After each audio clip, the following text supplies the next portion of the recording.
Violet Escobar, Mr. Joey Ferguson, Miss Anna E. Costas Perez, Mr. Carter Moore, Miss Sidney Bell, Mr. Jared Rule, and many others. The town is called Grover's Corner, just across the Massachusetts line. Latitude 42 degrees 40 minutes, longitude 7 degrees 37 minutes. The first act shows a day in our town.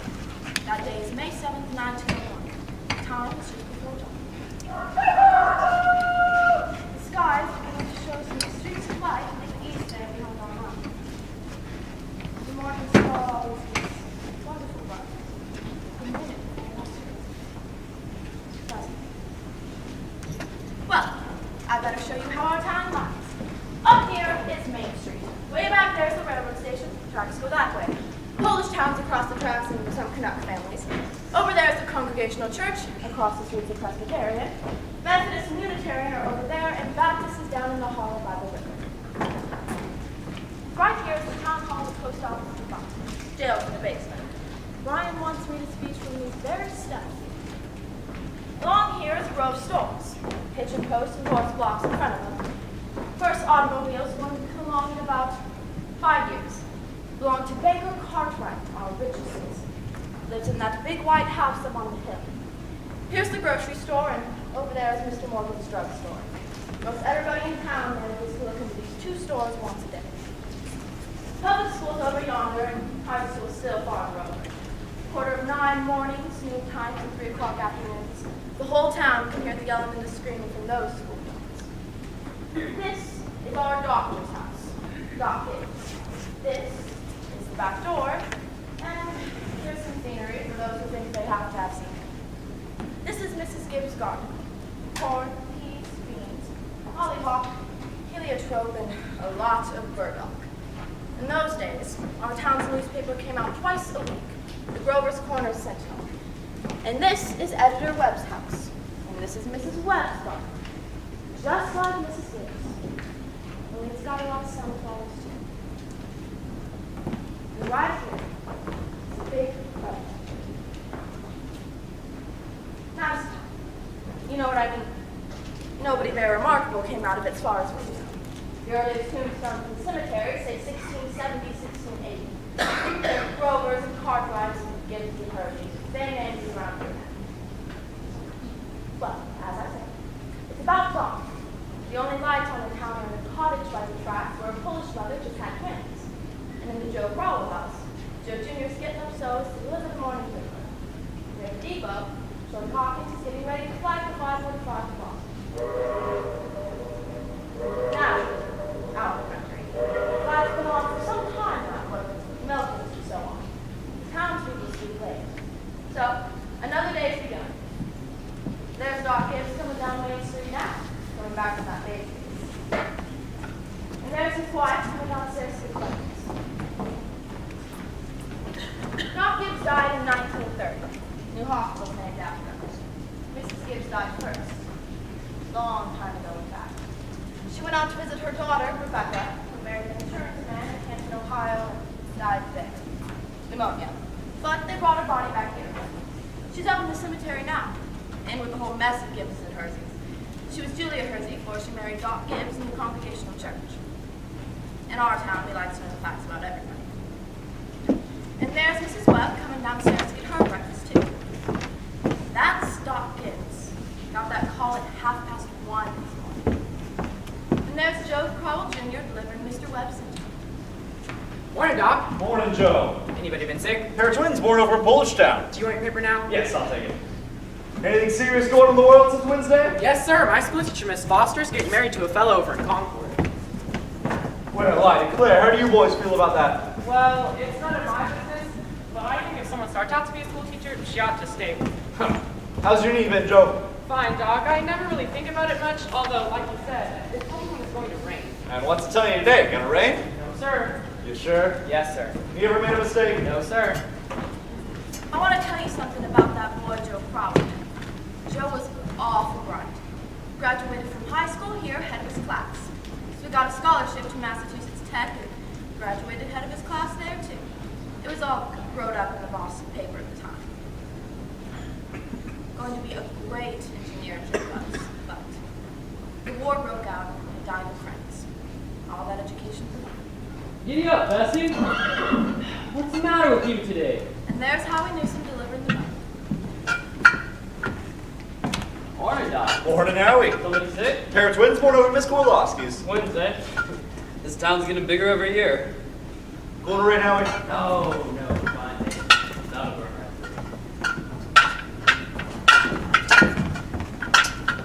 Come on, Bessie. Hello, Bessie. How old is she, Howie? Going on 17. Bessie's been all mixed up about the route ever since Lockhart stopped taking that quart of milk every day. She wants to bring them a quart just the same. Keeps scolding me the whole trip. Good morning, Howie. Morning, Miss Gibbs. Doctor's coming down the street. Is he? Seems like you're late today. Yeah, something went wrong with the separator. I don't know what it was. Doc. Children! Children! Time to get up! Come on, Bessie. George! Rebecca! Everything all right, Frank? Yes, I declare, easy as kittens. Bacon will be ready in a minute. Sit down and drink your coffee. You can catch a couple hours sleep this morning, can't you? Miss Whitler's coming over at 11. I reckon I know what it's about, too. Her stomach ain't what it ought to be. All told, you won't get more than 3 hours of sleep. Frank Gibbs, I don't know what's going to become of you. I do wish I could get you to go away someplace and take a real rest. I think it would do you good. Emily, time to get up. Wally, 7 o'clock. I declare, Frank, you've got to speak to George. Seems like something's come over him lately. He's no help to me at all. I can't even get him to cut me some wood. Is he being sassy to you? No, he just whines. All he thinks about is that baseball. George! Rebecca! You'll be late for school! George! George the child! Yes, Bob. Don't you hear your mother calling you? I guess I'll go upstairs and catch 40 wings. Wally, Emily, you'll be late for school. Wally, you wash yourself good or I'll come up there and do it myself. Oh, what dress shall I wear? Don't make a noise. Your father's been out all night and needs his sleep. I washed and ironed the blue gingham for you special. Oh, I hate that dress. Oh, hush up with you. Every day I go to school just like a sick turkey. Now, Rebecca, you always look very nice. Mama, George is throwing soap at me. I'll come and slap the both of you, that's what I'll do. We've got a factory in our town, too. Here, it makes blankets. Cartwrights own it and run a fortune.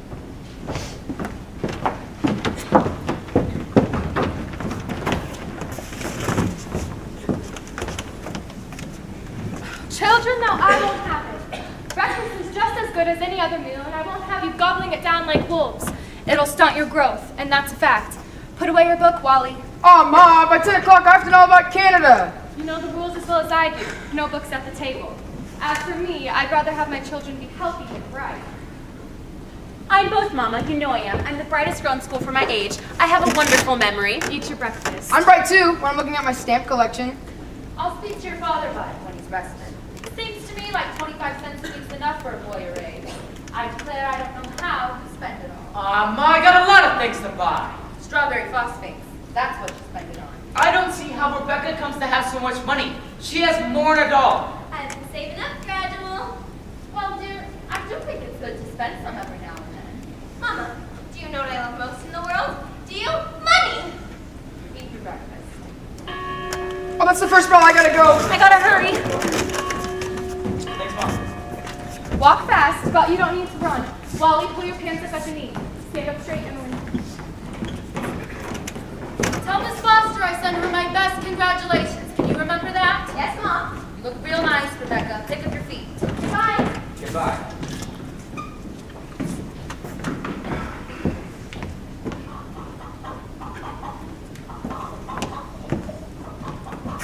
Here, tick, tick, tick. No. Go away, you. Go away. Here, tick, tick, tick. What's the matter with you? Fight, fight, fight. That's all you do.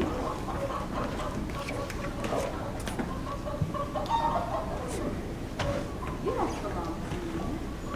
Where do you come from? Oh, someone's here. Nobody's going to hurt you here. Good morning, Myrtle. How's your cold? Well, I still get that tickling feeling in my throat. I told Charles I didn't know his ads of choir practice tonight wouldn't be any use. Have you tried singing over your voice? Yes, but somehow I can't do that and stay on key. While I'm resting myself, I thought I'd stream some of these beats. Here, let me help you. Beans have been good this year. I've decided to put up 40 quarts in Pillsbury. The children say they hate them. I noticed they're able to get them down all winter. Now, Myrtle, I've got to tell you something, because if I don't tell someone, I'll burst. Why, Julia Gibbs? Here, give me some more of those beans. Myrtle, did one of those second-hand furniture men from Boston come to see you last Friday? No. Well, he called on me. At first I thought he was impatient, wanted to see Dr. Gibbs, and he wormed his way into my parlor. And Myrtle Webb, he offered me $350 for Grandmother Wentworth's tie boy as I'm sitting here. Why, Julia Gibbs? He did that old thing. Why, it was so big I almost didn't know where to put it. I almost give it to Cousin Hester Wilcox. Well, you're going to take it, aren't you? I don't know. You don't know? $350? What's come over you? Well, if I could get the doctor to take the money and go away someplace on a real trip, I'd sell it like that. You know, Myrtle, it's always been the dream of my life. Right? Oh, I don't know. It sounds crazy, I suppose, but for years I've been promising myself that if we ever had the chance... How does the doctor feel about it? Well, I did beat around the bush a little and said that if I ever got a legacy, that's the way I put it, that I'd make him take me somewhere. What did he say? Oh, you know how he is. I haven't heard a serious word out of him since I've known him. No, he says it might make him discontented with Grover's Corners to go traipsing about Europe. Better let well enough alone, he says. Every 2 years he makes a trip to the battlefields of the Civil War, and that's enough treat for anybody, he says. Well, Mr. Webb just admires the way that Dr. Gibbs knows all about the Civil War. Mr. Webb's a good mind to give up Napoleon and move over to the Civil War. Only Dr. Gibbs, being one of the greatest experts in the country, just thinks in despair. It's a fact. Dr. Gibbs is never so happy as when he's at Antietam or Gettysburg. Myrtle, the times I've walked over to those hills, stopping at every bush, and tasting it all out, like we were going to buy it.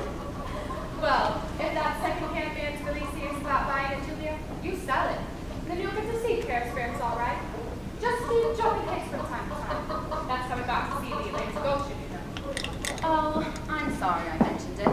Only it seems to me that once in your life before you die, you ought to see a country where they don't talk in English and don't even want to. Thank you, ladies. Thank you very much. Now we're going to skip a few hours. But first, we want a little more information on the town. Sort of a scientific account, you might say.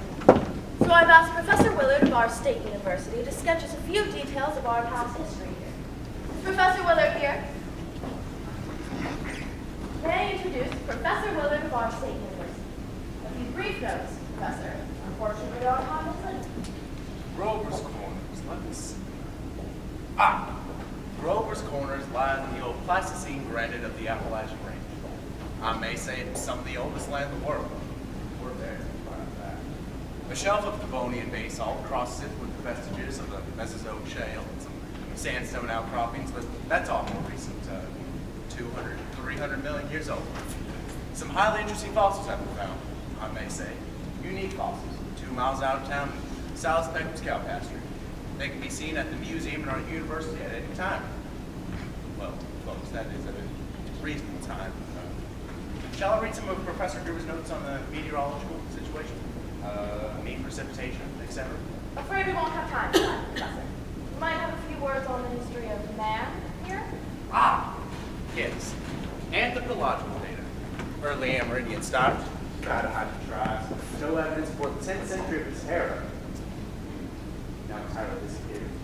Possible traces of brief vanishment. Migration towards the end of the 17th century of the English brachiocephal blue-eyed stock. For the most part, you know. Since then, some Slav and Mediterranean. And the population, Professor Willard.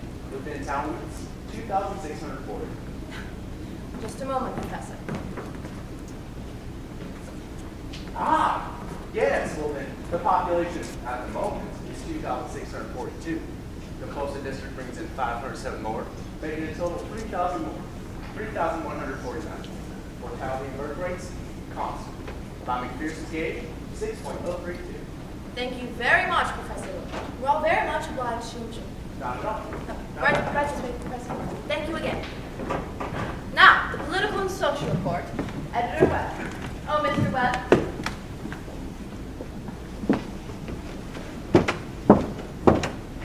around just a minute. He just cut his hand while he was eating an apple. Oh, thank you, Mrs. Webb. Charles! Everybody's waiting! Mr. Webb is publisher and editor of the Grover's Corner Sentinel. That's our local paper, you know.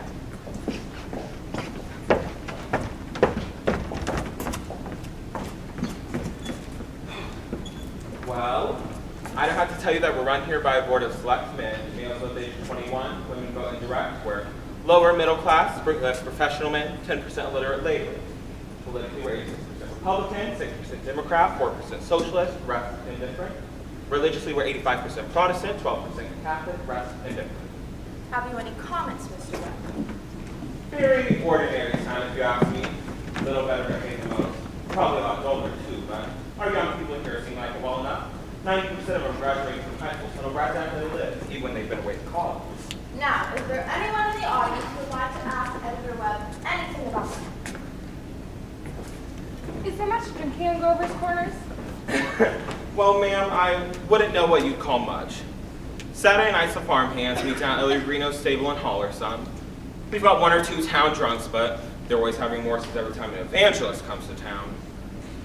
No, ma'am, I wouldn't say liquor's a regular thing in the home here, except for in the medicine chest. My good for snake bite, you know, always was. Is there no one in town aware of? Come forward, William, so we can all hear you. Now, what were you saying? Is there no one in town aware of social injustice and industrial equality? Oh, yes, everybody is something terrible. Seems like they spend most of their time talking about who's rich and who's poor. Then why don't they do something about it? Well, I don't know. I guess we're hunting like everyone for a way that diligent and sensible can rise to the top and lazy and quarrelsome can sink to the bottom, but it ain't easy to find.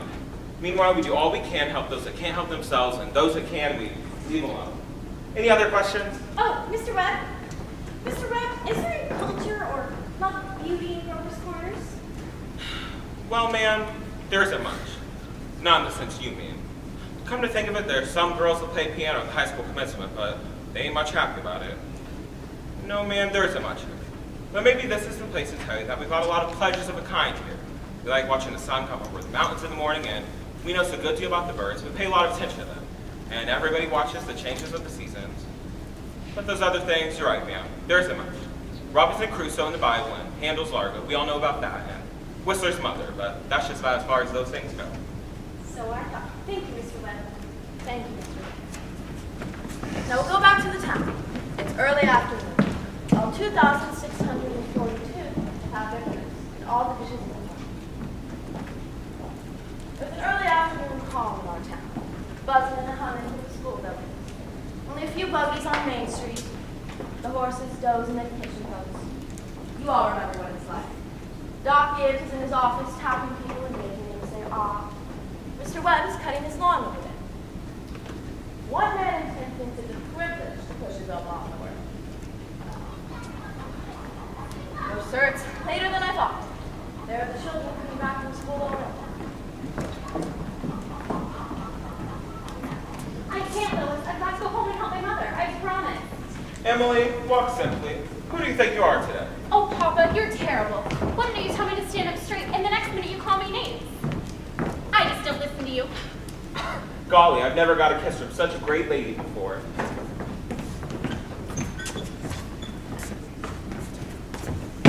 Excuse me, Mrs. Forrest. Go out and play in the fields, young man. You've got no business playing baseball on Main Street. Awfully sorry, Mrs. Forrest. Hello, Emily. Hello. You made a fine speech in class. Well, I was really ready to make a speech about the mother of a doctor. But the last minute, Miss Corcoran made me talk about the Louisiana Purchase instead.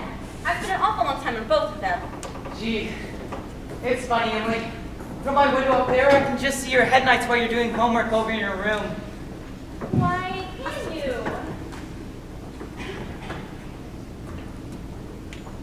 You certainly do stick to it, Emily. I don't see how you can sit still for that long. You must really like school. Well, I feel it's something we all have to go through. Yeah. I don't mind, really. It helps pass the time. What do you think, Emily?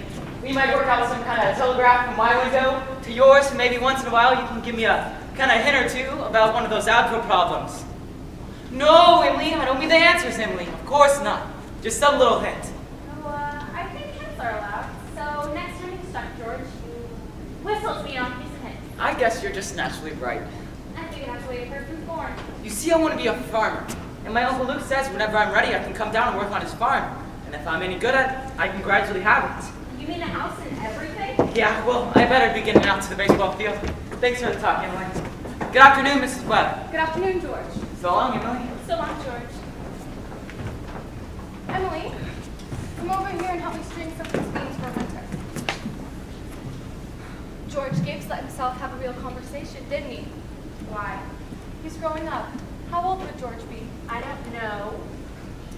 Let's see.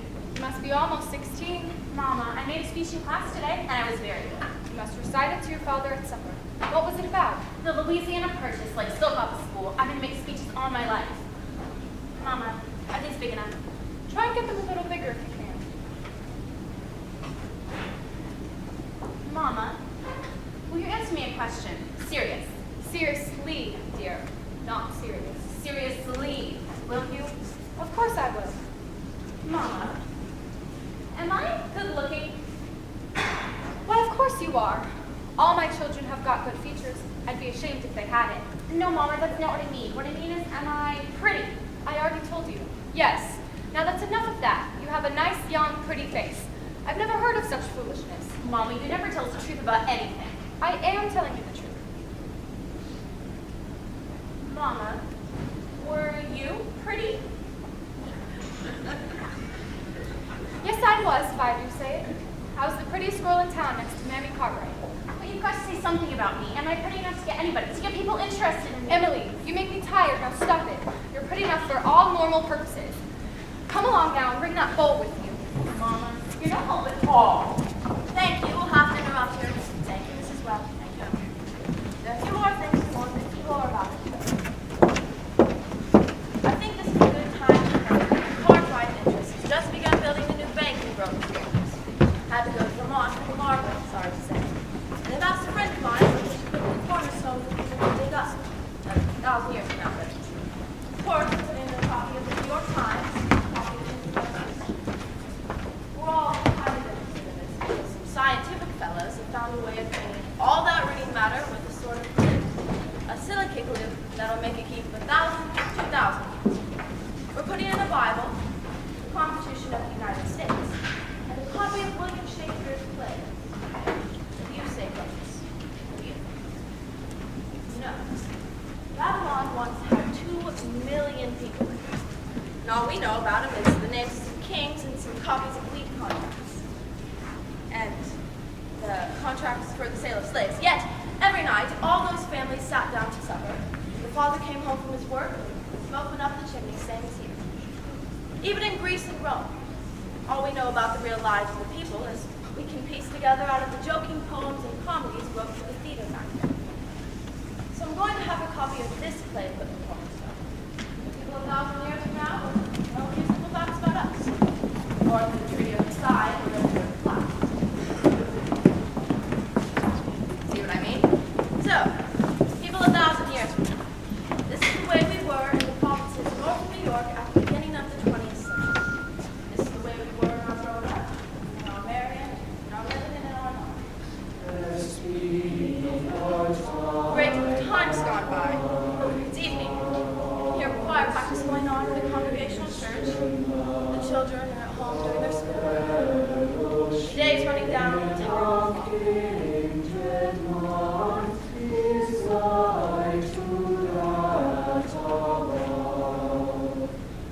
Now look here, everybody. Music come into the world to give pleasure. Before our Father's throne, before our ardent prayers, our fears, our hopes, our aims, our one, our comfort. Softer! Get it out of your heads that music's only good with loud. You leave loudness to the Methodists. You couldn't beat them even if you tried. Now again.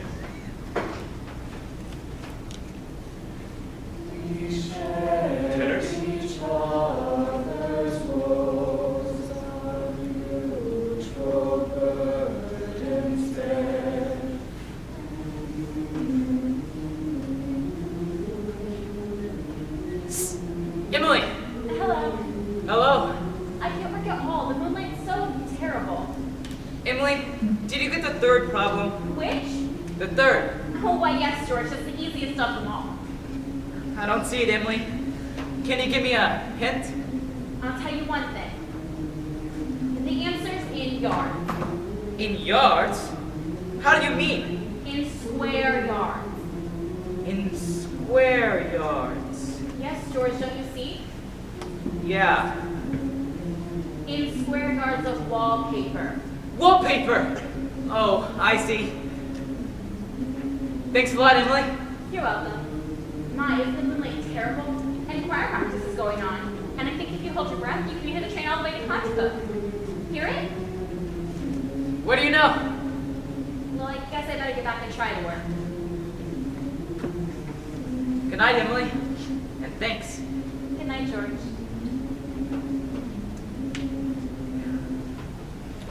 Before I forget it, how many of you will be able to come in Tuesday afternoon and sing at Fred Hersey's wedding? Show your hands. That'll be fine. That'll be right. We'll do the same music we did for Jane Trowbridge's last month. Now we'll do Art Thou Weary, Art Thou Languid. It's a question, ladies and gentlemen. Make it talk. Ready? Art thou weary, art thou lame? I don't know why she joined that old choir. Has got the voice of an old crow. Traipsing around the streets at this hour of the evening. By the time you're tired, don't you think? Yes, Pop.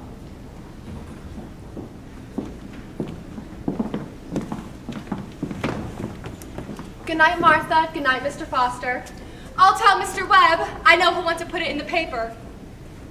My, it's late. Good night, Irma. Real nice choir practice, wasn't it?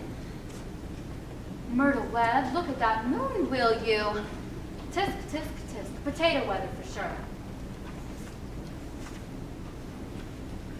Naturally, I didn't want to say a word about it in front of those others. But now we're alone. Really, it's the worst scandal that ever was in this town. What? Simon Stimpson.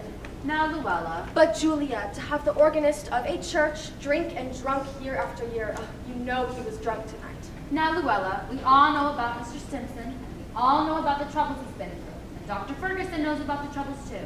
And if Dr. Ferguson keeps him on doing his job, the only thing the rest of us could do is just not to notice it. Not to notice it, but it's getting worse. No, it isn't, Luella. It's getting better. And I've been in that choir twice as long as you have.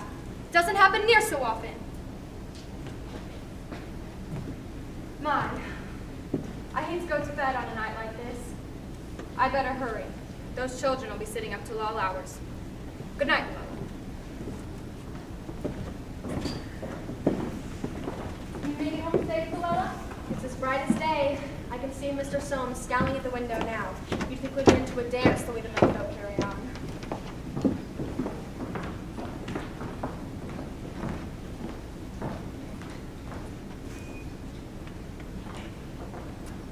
We had a real good time tonight. You're late now. Why, Frank? It ain't any later than usual. Man, you stopping on the corner to gossip like a bunch of hens. Now, Frank, don't be so grouchy. Come out and smell the heliotrope in the moonlight.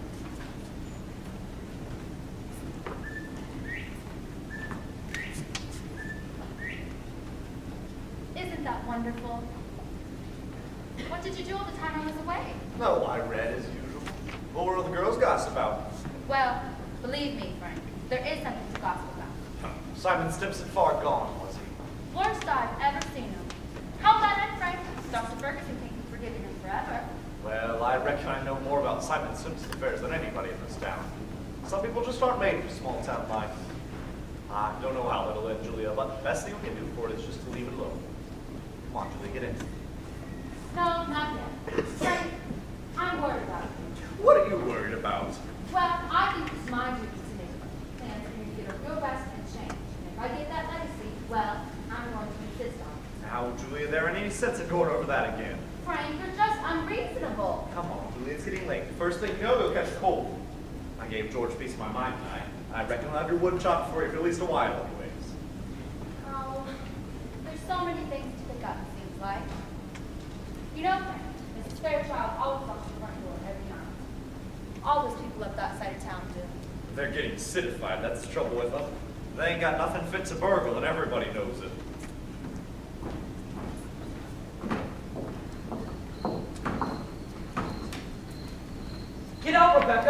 There's only room for one here. You're always ruining everything. Let me look just a minute. Use your own window. I did, but there's no moon there. George, do you know what I think? Do you? I think the moon's getting nearer and nearer and there'll be a big explosion. Rebecca, if the moon were getting near, the guys that sit up all night with telescopes would see it first, and they tell all about it, and it'll be all in the newspapers. George, is the moon shining on South America, Canada, and half the whole world? Well, it probably is. 9:30. Most of the lights are on. No, there's Consul Warren trying to get order on me. And there's Editor Webb after putting his newspaper. Good evening, Bill. Good evening, Mr. Webb. Quiet a moon. Yep. All quiet tonight? Simon Simpson is rolling around a little. Just saw his wife moving out to hunt for him, so he looked the other way. There he is now. Good evening, Simon. Town seems to have settled down for a night pretty well. I guess we'd better do the same. Yes, town seems to have settled down for a night pretty well, Simon. Can I walk a long ways with you? Good night. I don't know how that's going to end, Mr. Webb. Well, you see, I've had trouble. One thing after another. Say, Bill, if you see my boy smoking any cigarettes, give him a word for me, will you? He thinks a lot of you, Bill. I don't think he smokes no cigarettes, Mr. Webb. Leastways, not more than 2 or 3 a year. I hope not. Good night, Bill. Good night, Mr. Webb. Who's that up there? Is that you, Myrtle? No, it's me, Papa. Why aren't you in bed? I don't know, just can't sleep. The moonlight is so wonderful. And the smell of Mrs. Gibbs' heliotrope, can you smell it? You haven't any troubles on your mind, have you, Emily? Troubles? Papa, no. Well, you enjoy yourself, but don't let your mother catch you. Good night, Emily. Good night, Papa. I never told you about that letter Jane Crockett got from her sister when she was sick. He wrote Jane a letter, and on the envelope, the address is like this. It says, Jane Crockett, across the farm, Grover's Corners, Sutton County, New Hampshire, United States of America. Well, what's funny about that? But listen, it's not finished. The United States of America, continent of North America, Western Hemisphere, the Earth, the solar system, the universe, the mind of God. That's what it said on the envelope. Well, what do you know? And the postman brought it just the same. Oh, what do you know? That's the end of the first act, friends. Go and drink your coffee now. Let's be the drink coffee.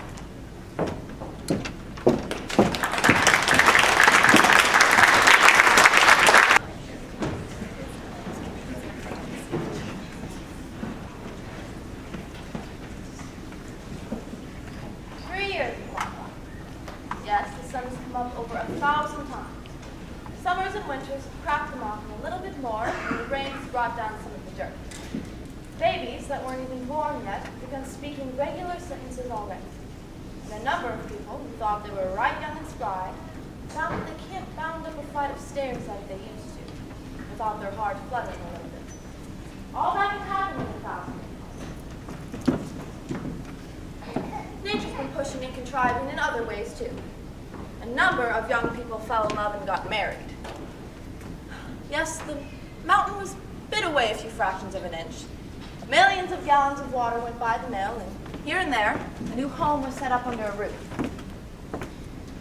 Almost everybody in the world gets married. You know what I mean? In our town, there aren't hardly any exceptions. Most everybody in the world climbs into their graves married. The first act is called the dating lounge. This act is called love and marriage. There's another act coming after this. I reckon you can guess what that's about. So, it's 3 years later, July 7th, 1904, just after high school commencement. That's the time most of our young people jump up and get married. As soon as they pass their last examinations in solid geometry and Cicero's orations, they suddenly feel fit to be married. It's early morning. Only this time, it's been raining. It's been pouring and thundering. Mrs. Gibbs' garden here and Mrs. Webb's, drenched. All those bean poles and pea vines, drenched. All yesterday, along Main Street, the rain looked like a curtain along the wall. And you get here next to me. There. It was 5:45 for Boston. And there's Mrs. Gibbs and Mrs. Webb coming downstairs to get breakfast, although we're an ordinary day.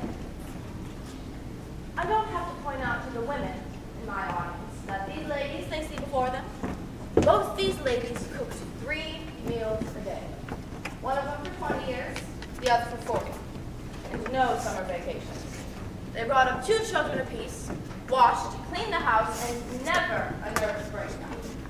It's like with one of those Middle West quotes. You've got to love life, have life. And you've got to have life to love life. That's what they call a vicious circle. Get up, Bessie. There's how we used to deliver the milk. An outside crawler delivering the paper like he's running for Morning, Howie. Going inside. Anything the papers office know about? Nothing much. Just we're losing the best baseball pitcher Grover's Corners ever had, George Gibbs. I reckon he is. You know, he can hit and run bases too. Mighty fine ball player. Whoa, Bessie! I guess I can stop and talk if I have the mind to.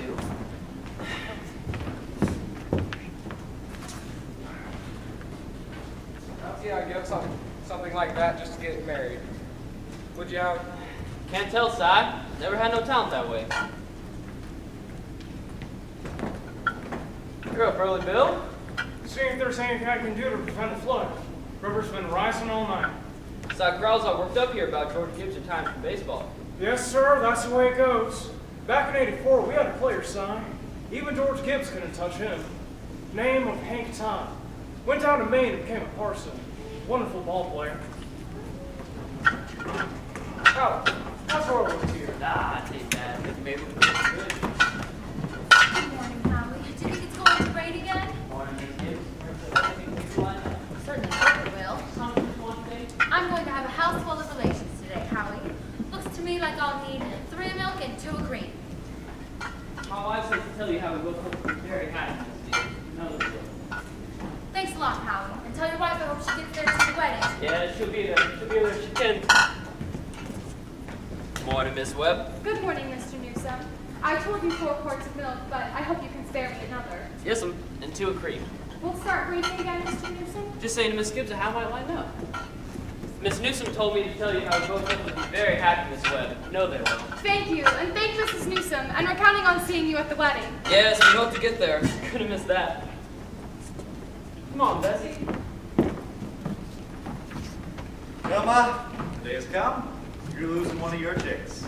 Frank Gibbs, don't say another word. I feel like crying every minute. Sit down and drink your coffee. Groom's up shaving himself, only he ain't got a lot to shave.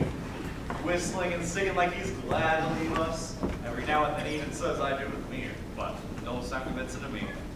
I declare, Frank, I don't know how we'll get along. For years I've arranged his clothes and seen to it he's put foreign things on. Frank, they're too young. Emily won't think of such things. He'll catch us up with a cold within a week. I was thinking of my wedding morning, Julia. Now, don't start that, Frank Gibbs. I was the scaredest young fella in the whole state of New Hampshire. I thought I'd make a mistake for sure. And then I saw you coming down the aisle, and I thought you were the prettiest thing I'd ever seen. Only thing was, is I'd never seen you before. There I was in the Congregational Church marrying a total stranger. And how do you think I felt, Frank? Weddings are perfectly awful things. Farces, that's what they are. Here, I've made something. Why, Julia Hersey, French toast! Take hard to make, and I had to do something. How did you sleep last night, Julia? Well, I heard a lot of the hours go off. Yes. I get a shock every time I think of George setting out to be a family man, that great game thing. I tell you, Julia, there ain't nothing in the world so terrible as a son. A relation between a father and a son is the awkwardest, darndest... Well, mother and daughter's no picnic, let me tell you. Well, they'll have their troubles, I suppose, but that ain't none of our business. Everybody's got a right to their own troubles. Yes, people are meant to go through life 2 by 2. Take naturally to be lonesome. Do you know one of the things I was scared of when I married you, Julia? Oh, go along with you. I was scared we'd run out of material for conversation more than last us 2 weeks. I was afraid you'd run out, but you know, deals in silence. That's a fact. Well, we've been conversing 20 years now. You notice what bearing spells. Good weather, bad weather. Take their choice, but I always find something to say. Did you hear Rebecca rustling down the stairs this morning? No, seems like the only day of the year Rebecca's not managing everyone's business. She's in a room. I got the impression she's crying. Lord's sakes, this has got to stop. Rebecca! Rebecca! Come and get your breakfast! Good morning, everybody. Only 5 more hours to live. George Gibbs, where are you going? I'm just stepping across the grass to see my girl.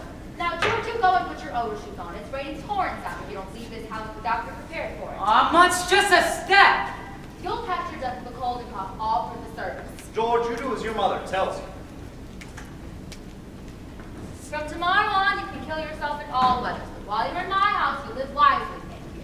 Besides, maybe Miss Webb isn't used to callers at 7 in the morning.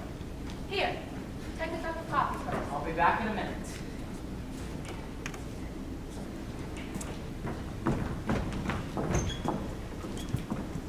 Good morning, Mother Webb.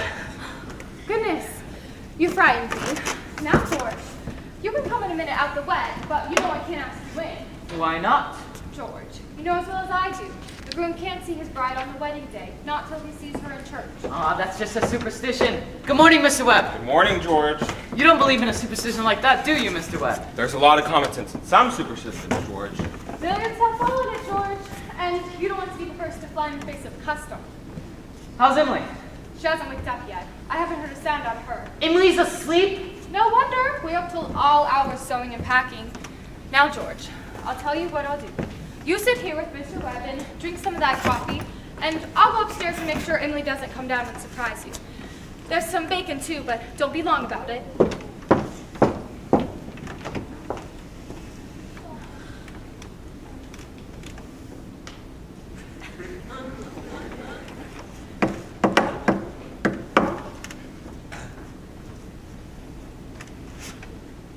Well, George, how are you? I'm fine. What sense is there in a superstition like that anyways?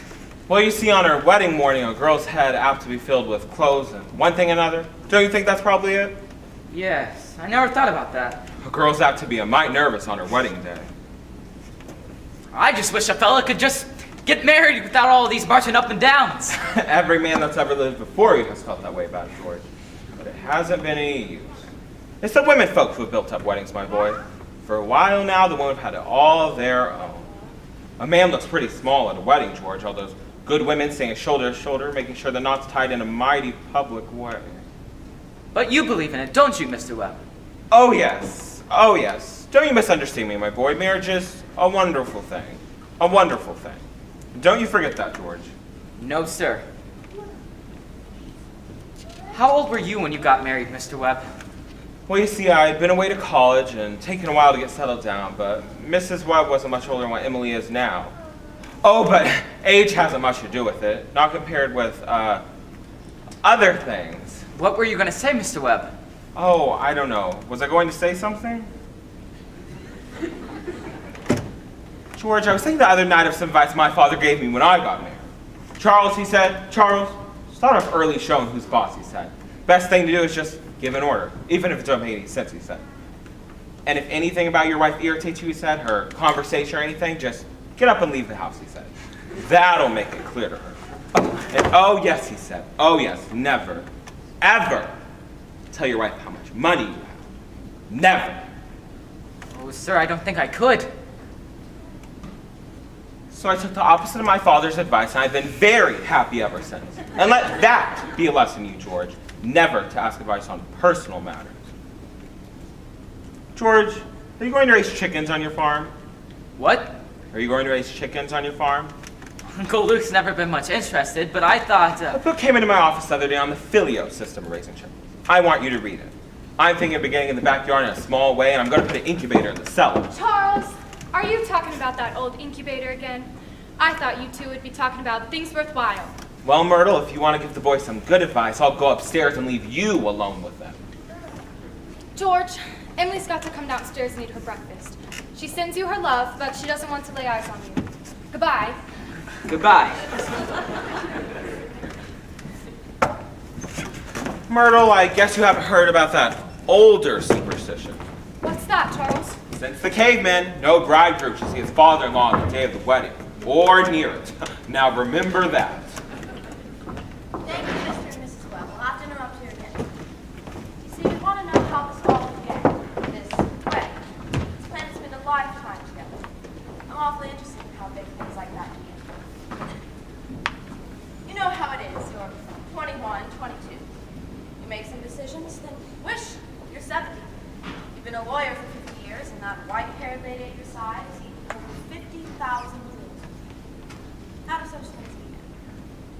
George and Emily are going to show us now the conversation they had when they first united that, as the saying goes, they were meant for one another. Before they do, I want you to remember what it was like to have been very young, and particularly the days you were first in love, when you were like a person sleepwalking. You didn't quite see what street you were in, didn't quite hear everything being said to you. You were just a little bit crazy. We remember that. Now, they'll be coming out of high school at 3 o'clock. George has just been elected the president of the senior class as of June. That means he'll be the president of the senior class all next year. And Emily has just been elected secretary and treasurer. I don't have to tell you how important that is. Yes, there they are coming down Main Street now.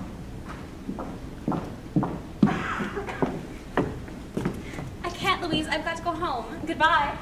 Oh, Ernestine, can you come over tonight and do Latin? Isn't that sister the worst thing? Tell you nothing you have to. Goodbye. Goodbye, Helen. Goodbye, Fred.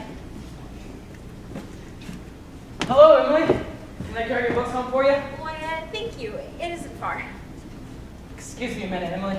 Say, Bob, if I'm running a little late, start practice anyways, and throw her some long high ones. Goodbye, Lizzie. Goodbye, Lizzie. I'm awfully glad you got elected too, Emily. Thank you. Emily, why are you mad at me? I'm not mad at you. You've been treating me so funny lately. Well, since you asked me, George, I might as well say it right out. Goodbye, Miss Corcoran. Goodbye, Miss Corcoran. What is it? I don't like the whole change has come over you in the past year. I'm sorry for hurting feelings, but I've got to tell the truth and shame the devil. A change? What do you mean? Well, up to a year ago, I used to like you a lot. And I just wanted to stay with you because we've been friends so long. And then you started spending all your time at baseball, and you never stopped to speak to anyone anymore. Not even your family you didn't. And George, it's a fact. You've gotten awfully conceited and stuck up. All the girls say so. They may not say it to your face, but that's what they say about you behind your back. And it hurts me to hear them say it. But I can't help but agree with them a little. You know, I'm sorry for hurting your feelings, but I can't be sorry I said it.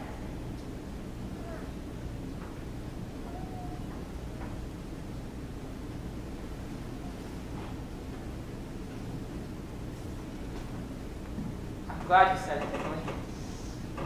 I never thought such a thing could be happening to me. Guess it's hard for a fellow to have some faults creep into his character. I expect a man to be perfect. I think he should be. Well, I don't think anybody can be perfect, Emily. Well, my father is, and as far as I can see, your father is. There's no reason on earth why you shouldn't be too. Well, I see it the other way around, that men aren't actually good, but girls are. Well, you may as well know right now that I'm not perfect. And it's not as easy for a girl to be as perfect as a man, because we girls are more nervous. No, I'm sorry I said all that. I don't know when you say it. And suddenly I see it as the truth at all, and I feel it as important anyway. Emily, would you like to grab an ice cream soda or something before you go home? Why, thank you. I would. Hey, Stu, how are you? Good afternoon, Mrs. Slipper.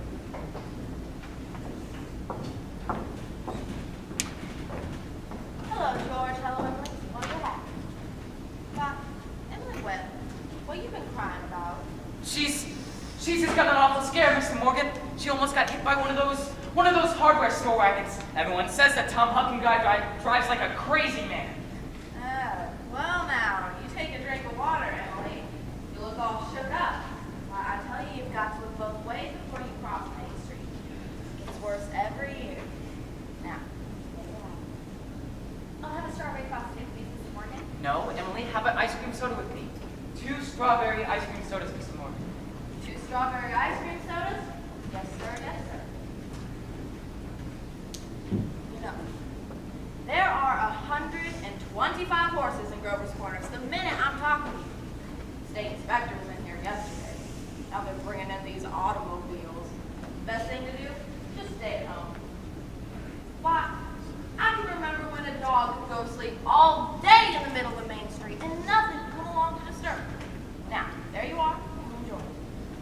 Yes, Mrs. Ellis. What can I do for you? They're so expensive.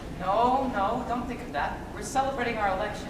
And you know what else I'm celebrating? No. I'm celebrating because I got a friend that tells me all what I have to be told.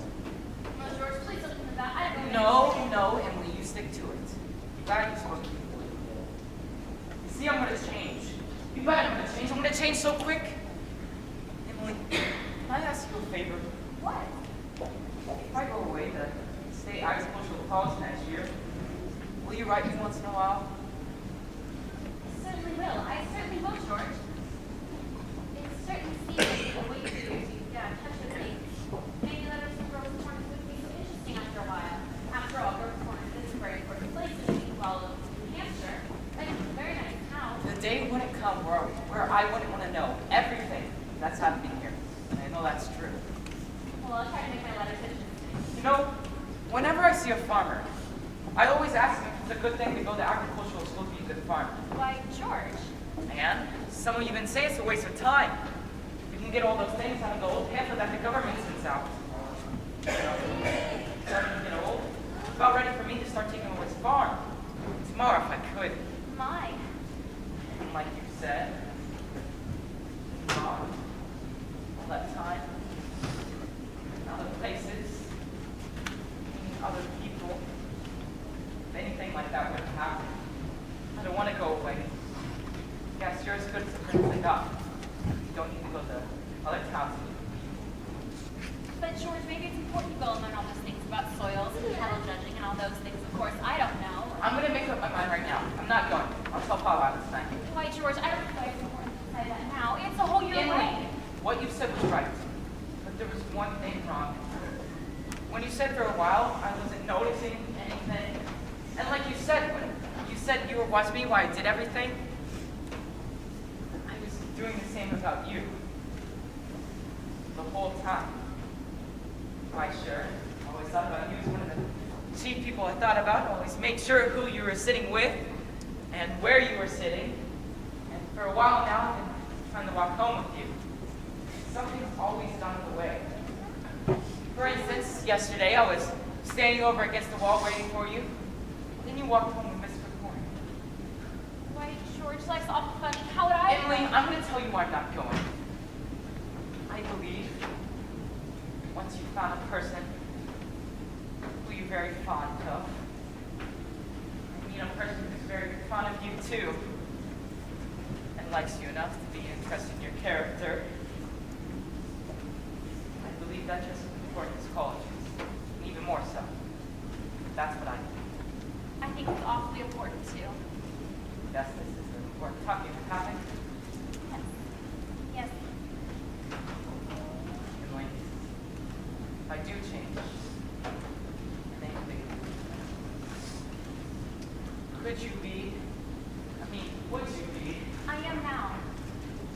I've always been. Just a minute. I'll walk you home.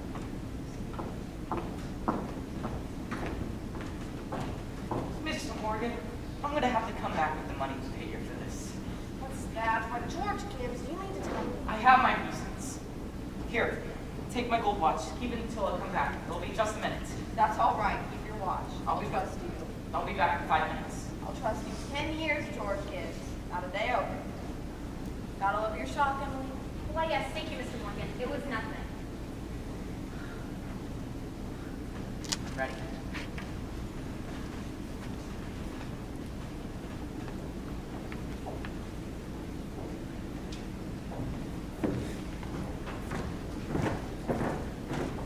Well, now we're ready to get on with the wedding. There are a lot of things to be said about a wedding, and there are a lot of thoughts that go on during a wedding. We can't fit them all into one wedding now, especially not a wedding for over corners that are awfully financial. In this wedding, I'm the minister, so that gives me the right to say some more things out. For a while now, weddings are only serious.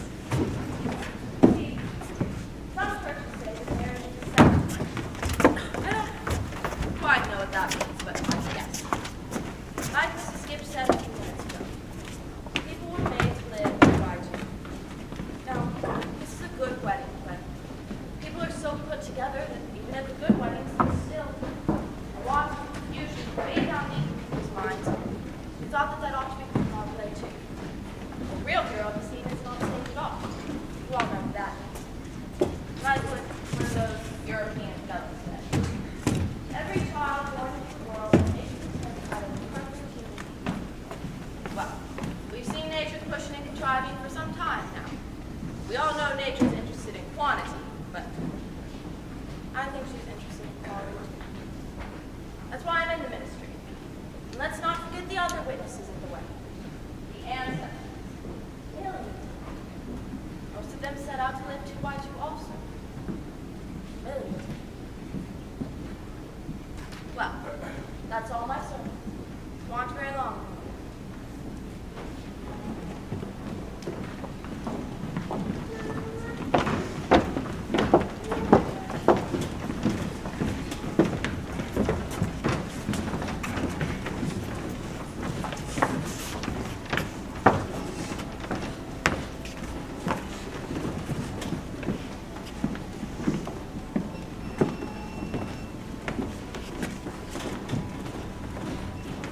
I don't know why I meant I should be crying. I suppose there's nothing to cry about. It all came over me at breakfast this morning. There was Emily eating her breakfast as she's done for 17 years. And now she's going out to eat it in someone else's house. I suppose that's it. And Emily, she suddenly said, I can't eat another mouthful. And she put her head on the table and she cried. Oh, I've got to say it. There's something downright cruel about sending our girls out into marriage this way. I hope her girlfriends have told her a thing or two. It's cruel, I know, but I couldn't bring myself to say anything. I went into it blind as a bat myself. The whole world's wrong. That's what's the matter. Look, there they come.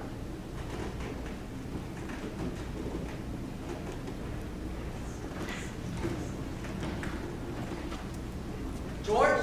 George! Oh, George! Look at this old geezer! Don't disgrace the team, big boy!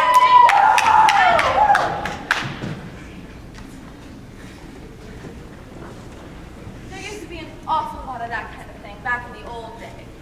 Rome and later. We're much more civilized now. So they say.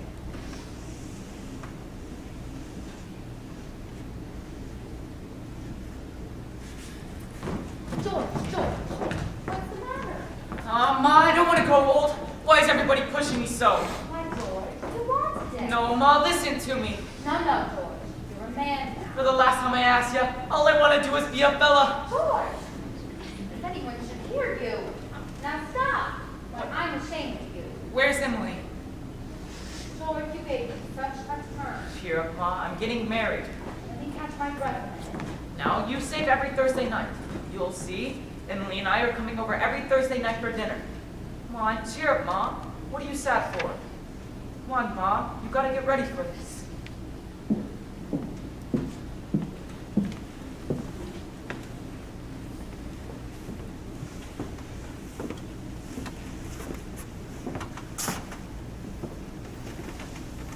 I've never felt so alone in my whole life.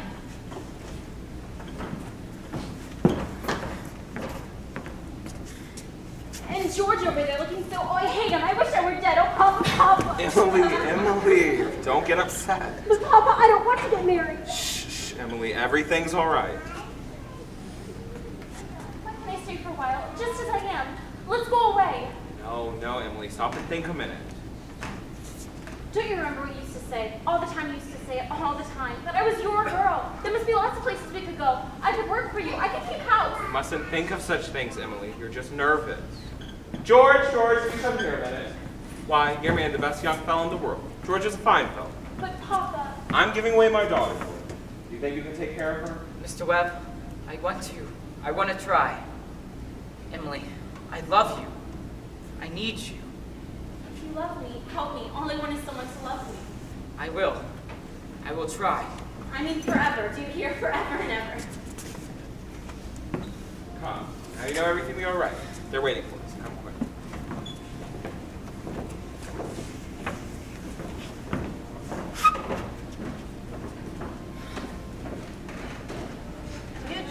take this woman, Emily, to be your wedding wife. To have and to hold. Perfectly lovely wedding. Loveliest wedding I ever saw. Oh, I do love a good wedding, don't you? Doesn't she make a lovely bride? I do. And you, Emily, take this man, George, to be your wedding husband. Don't know when I've been to such a lovely wedding, but I always cried. Don't know why it is, but I always cried. I just like to see other people happy, don't you? Oh, I think it's lovely.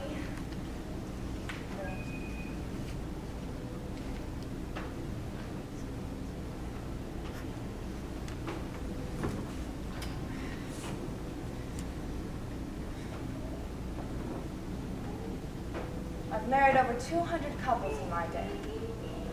Do I believe in it? I don't know. Aunt Mary's Anne. Millions of them. The cottage, the go-kart, the Sunday afternoon drives in the Ford. First rheumatism, the grandchildren.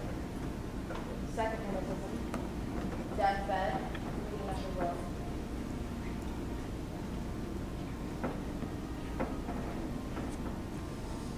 Once in a thousand times of interests. Well, let's have an innocent wedding march. Aren't they a lovely couple? I've never been to such a nice wedding. I'm sure they'll be happy. I always say, happiness, that's the great thing. The important thing is to be happy. That's the end of the second act, folks. 10-minute intermission.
Be surprised, though. On the whole, things don't change much more.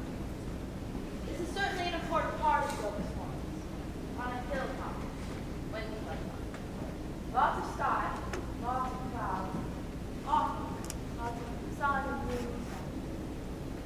Come up here on a fine afternoon and you can see range on range of hills. Awful cool they are. Up by Lake Sunapee and Lake Winnipesaukee.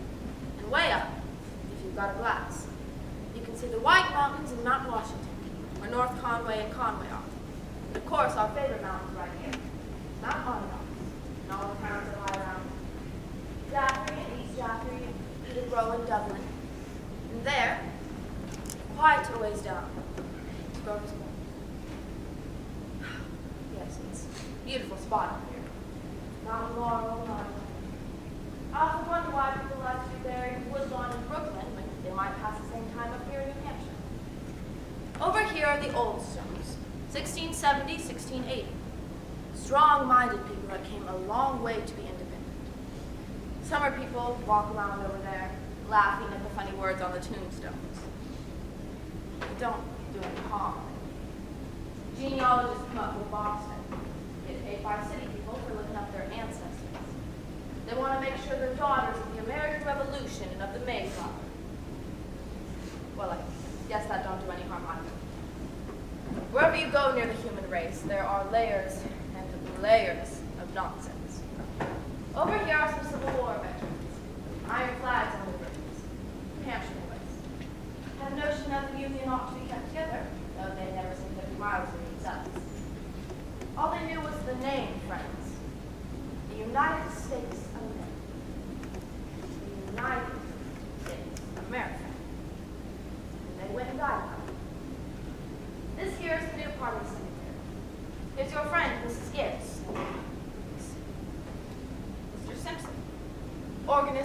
Congregational Church. Oh, there's some who enjoyed the wedding, so you remember. Quite a lot of others. Editor Webb's boy, Wallace, whose appendix burst while he was on a Boy Scout trip to Crawford Notch. Yes. Awful lot of sorrow has quieted down. People just wildly grieved brought their relatives up to this day. We all know how it is. Fine. Sunny days, rainy days, and snow. We're all glad they're in a beautiful place. We're coming up here ourselves and our foot's open. Now, there are some things we all know. We don't take them out and look at them very often. We all know that something isn't right. It ain't houses, it ain't names, it ain't urban, it ain't even songs. Everybody knows in their bones that something is wrong, and that something has to do with human beings. All the greatest people ever lived have been telling us this for 5,000 years, and yet you'd be surprised how many people are always losing hold of that. There's something way down deep internal about every human being. You know as well as I do, the dead don't stay interested in us living people for very long. Gradually, lose hold of the earth. The visions they had, the pleasures they had, the things they suffered, and they loved. They get weaned away. That's how I put it. Weaned away. They stay here while the earth part of them burns away and burns out. All that time, they slowly become indifferent to what's going on in Grover's Corner. They're waiting. They're waiting for something they feel is coming. Something great. Something important. Aren't they waiting for the eternal part of them to come out clear? Some of the things I'm going to say, maybe you'll hurt your feelings, but that's just the way it is. Mother and daughter, husband and wife, enemy and enemy, money and miser. All those terribly important things will grow pale.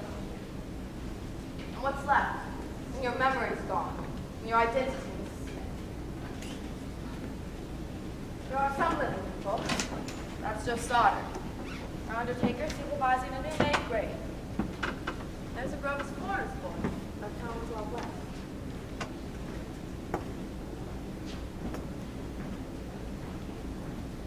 Good afternoon, Josiah. Good afternoon.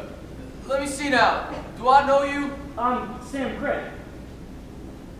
Gracious sakes alive, of all the people, I should have known you'd be back for the funeral. You've been gone a long time, Samuel.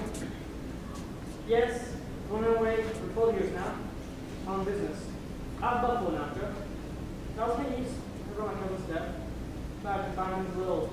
I'm still home. You're well. Yes, can't complain. Very sad our journey today, Samuel. Yes. Yes. I always say I hate to supervise when a young person's been taken. They'll be here in a few minutes now. I had to come here early this morning.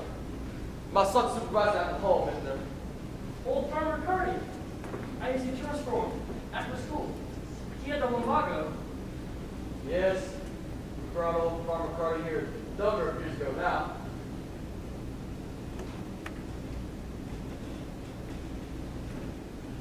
Why, this is my Aunt Julia. I'd forgotten that she... Of course. Yes, Doc Gibbs lost his wife 2-3 years ago, about the same time. Today's a pretty bad blow for him, too. That's my sister Carrie's boy, Sam Craig. I'm always uncomfortable when they're around. Simon. Do they choose their own verses much, Joe? No, not usually. Usually the bereaved pick verse. Doesn't sound like Aunt Julia. There aren't many of those Hershey sisters left now. Let me see. Where are I want to look at my father's and my mother's. Over there, by the cracks, Avenue F. Organist at church, wasn't he? Drank a lot, used to say. Nobody was supposed to know about that. He'd seen a peck of trouble. Took his own life, you know. Oh. Did he? Hung himself in the attic. They tried to hush it up, but of course word got around. He chose his own epitaph. You can see it there. It ain't a verse exactly. Why? It's just some notes of music. What is it? Oh, I wouldn't know. It was written up in the Boston papers at the time. Joe, how did she die? Who? My cousin. Oh. You didn't know? Had some trouble bringing a baby into the world. 12th or 2nd. There's a little boy, about 4 years old. So, the grave's going to be over there? Yes, there's not much more room over here among the Gibbses now. So they're opening up a whole new Gibbs section over by Avenue B and, if you'll excuse me now. I see the cover.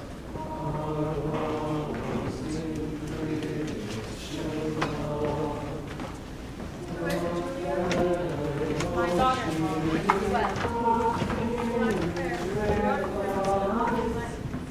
What did she die of? she died in childbirth. Childbirth. I've forgotten all about that. Mine was quite awful. And wonderful. Wonderful. Was it? Simon, I remember. I remember Emily's wedding. It was a lovely wedding.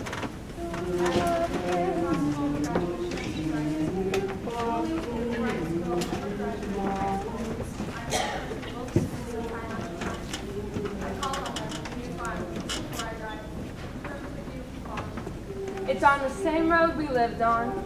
Yep. Right Smart Farm. I always liked that hymn. I was hoping they'd sing a hymn.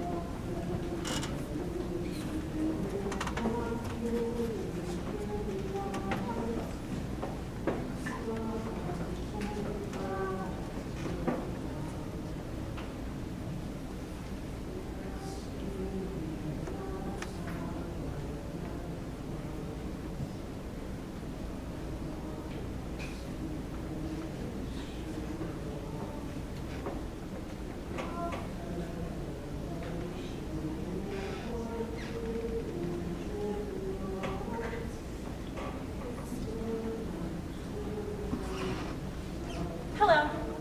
Hello, Emily. Hello, Miss Gibbs. Hello, Mother Gibbs. Emily? Hello. It's raining. Yes. They'll be gone soon, dear. Just rest yourself. It seems like thousands and thousands of years since Papa, remember that was my favorite hymn. Oh, I wish I'd been here a long time. I don't like being new here. How do you do, Mr. Stimpson? How do you do, Emily?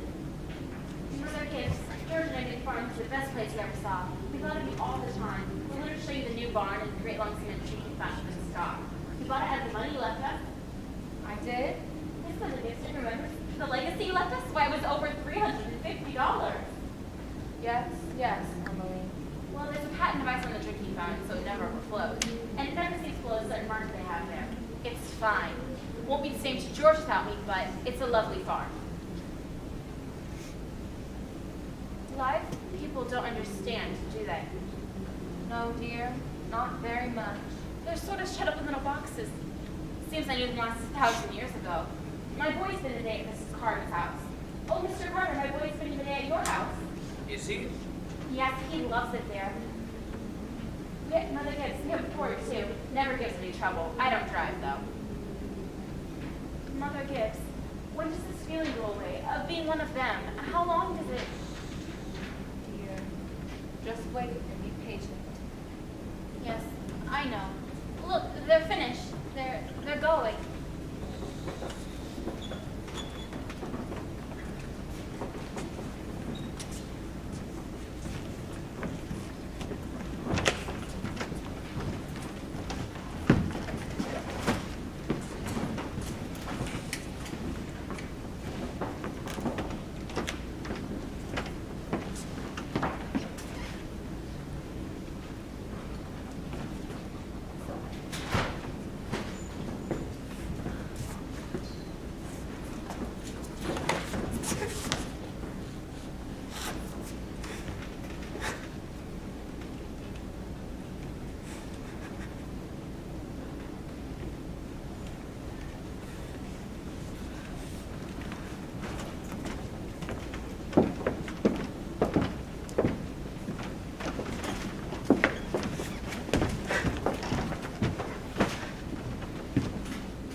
to you. It was just like George Destiny. I never realized how troubled and how in the dark light persons are. Oh, I loved him so. From morning till night, that's all they are. Troubled. A little cooler than it was. Yes, spring still things off a bit. Those northeast winds always do the same thing. If it isn't a rain, 3-day blow. But Mother Gibbs, one can go back again into living. I feel it, I know it. Wait, for a moment I was thinking about the farm, and for a moment I was there, and my baby was on my lap, plain as day. Yes, of course you can. I can go back and live on these days over again. Why not? All I can say is, Emily, don't. But it's true, isn't it? One can go back there and live. Try. Don't do it, Emily. Emily, don't. It's not what you think it'd be. But I won't look over a sad day. I'll choose a happy one. I'll choose the day I first knew I loved George. Why should that be painful?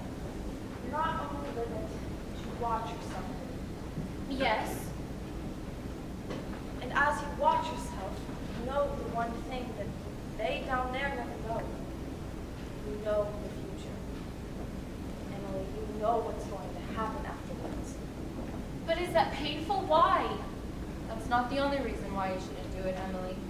When you've been here longer, you'll see that our life here is to forget all that and think only of what's ahead, and to be ready for what's ahead. When you've been here longer, you'll understand. But Mother Gibbs, how can I ever forget that life? It's all I know. It's all I had. Oh, Emily, it isn't wise. Really, it isn't. But it's the thing I must know for myself. I'll choose a happy day anyway.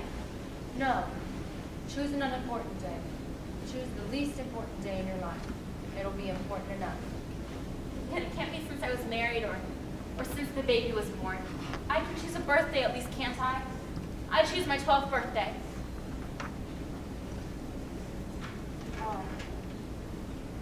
February 11th, 1899. Tuesday. Do you like any special kind of day? Oh, I want the whole day. We'll begin at dawn. Remember, if you stand for several days, you can stop the night before and keep everything in rows.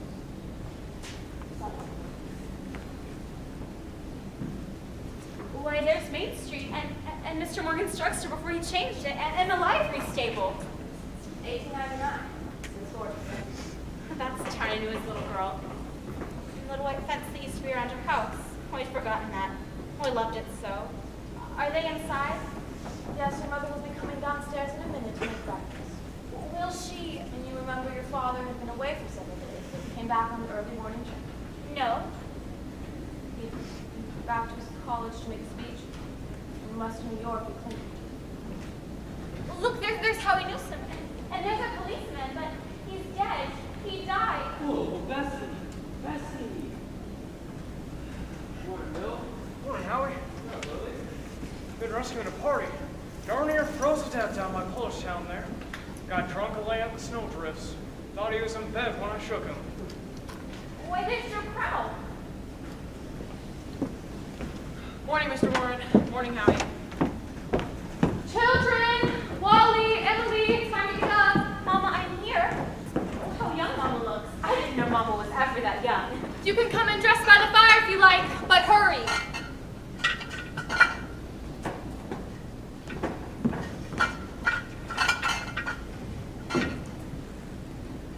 Good morning, Mr. Newsom. Whew, it's cold. I'm glad my apartment's wet. Think of it. Keep yourself wrapped up. Mama, I can't put my blue hair ribbon anywhere. Just open your eyes, dear, that's all. I laid it out for you special. On the dresser there. That will snake you and bite you. Yes, yes. Good morning, Bill. You're up early. Yes, just back to my old college in New York State. Been any trouble here? Well, I got called up this morning to rescue a Polish fellow. Darn near frozen to death he was. We must get in the paper. Watch. Papa, Good morning, Mother. how did it go, Charles? Oh, fine, I guess. I told him a few things. Everything all right here? Yes. Can't think of anything that's happened special. It's been right cold. Howie Newsom said it's 10 below over to his barn. Yes, well, it's colder than that at Hamilton College. Students' ears are falling off. It ain't Christian. You didn't grab any mistakes in it? None that I noticed. Coffee's ready when you want it. Oh, Charles, today's Emily's birthday. Did you remember to get her something? Yes, I've got something right here. Where's my girl? Where's my birthday girl? Don't interrupt her now, Charles. You can see her at breakfast. She's slow enough as it is. Children, it's 7 o'clock. Now I don't have to call you again. I can't bear it. You're so young and beautiful. Why do they ever have to grow old? Mama, I'm here. I'm grown up. I love you all. Everything. I can't look at everything hard enough. Good morning, Mama. Why? A very happy birthday to my girl and many happy returns. There are some surprises waiting for you on the kitchen table. Well, you shouldn't have. I can't. But birthday or no birthday, I want you to eat your breakfast good and slow. I want you to grow up to be a good, strong girl. That and the blue papers from your Aunt Carrie. And I bet you can guess who brought the postcard out. Found it on the porch this morning when I brought in the milk. George Gibbs. Must have come over in the cold pretty early. Right next to him. Oh, George, I had forgotten that.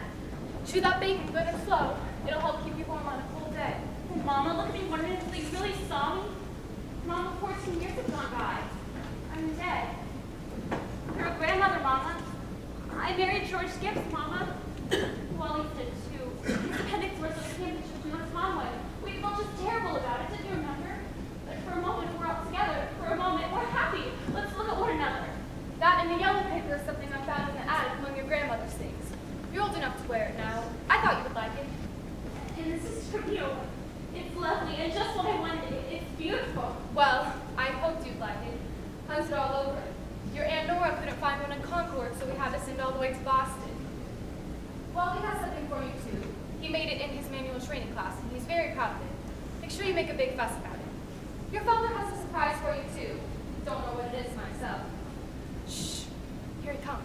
Where's my girl? Where's my birthday girl? I can't go on with you guys outside and look at one another. So I didn't realize. So all this is going on. And I never noticed. Knew them all.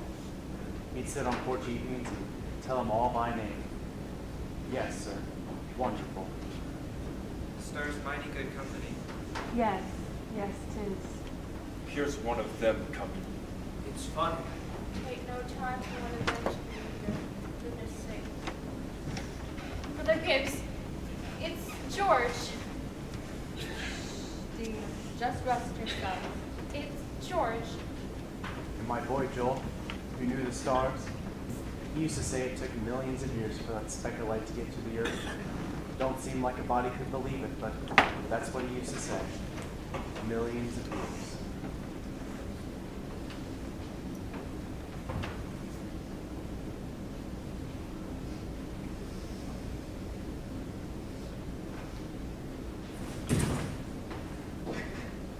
Goodness, that ain't no way to behave. He ought to be home. Mother Gibbs, Yes, Emily? they don't understand, do they? No, dear. They don't understand. Guess everybody's asleep in Brooklyn. How you like it? Have a good coat? We're all going to walk the island. Have a lot of tables and we're setting up late home. Yes, it's beginning to clear up. Never stops. No crisscross journeys in the sky. Scholars haven't settled on the matter yet, but I seem to think that there are no living beings up there. Just chalk, fire. This one is straining away. Straining away all the time to make something of itself. It strains so bad that every 16 hours everyone lies down and gets a rest. 11 o'clock and we're up to 1. You get a good rest here.